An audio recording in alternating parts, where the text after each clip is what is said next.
అస్సలాముఅలైకుం. ఎలా ఉన్నారు? రంజాన్ ముబారక్ అందరికీ. ఇండియాలో ఉన్న ప్రతి ఒక్కరికి నా తరపున రంజాన్ ముబారక్. ఇప్పుడే నేనైతే నమాజ్ చదువుకొని అయితే వెళ్తున్నాను ఇంటికి. నమాజ్ చదువుకున్నాను, తరాబీ కూడా చదివేశాను. ఫైనల్ అయితే నా తరాబీ కూడా అయిపోయింది. ఇప్పుడైతే నేను రూమ్కి అయితే బయలుదేరుతున్నాను. సో ఇంకా వీడియోస్ కొంచెం లేట్ అవుతాయి రావడానికి.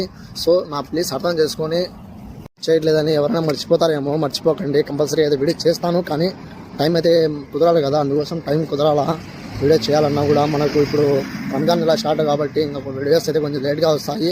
సో మీరు అర్థం చేసుకొని నన్ను సపోర్ట్ చేస్తారని నేను మనస్ఫూర్తిగా ఆశిస్తున్నాను. కంపల్సరీ అయితే సపోర్ట్ చేయండి. Love you all. నా సబ్స్క్రైబర్స్ కూడా చాలా ఆగిపోయినాయి. ముందు అయితే బాగా పోతున్నాయి, ఇప్పుడు నా సబ్స్క్రైబర్స్ కూడా ఏమి రావడం లేదు, పెరగడం లేదు. ఏమో అది మీ చేతుల్లోనే ఉంది. యూట్యూబ్ మీ వల్ల మీరు నలుగురు షేర్ చేసుకుంటా పోతే యూట్యూబ్ వచ్చి రికమెండ్ చేస్తుంది ఇంకా నలుగురికి షేర్ చేసినట్టు. తప్పకుండా మర్చిపోకుండా లైక్ చేసి సబ్స్క్రైబ్ చేసుకోండి కంపల్సరీగా. అస్సలాము అలైకుం. రంజాన్ ముబారక్.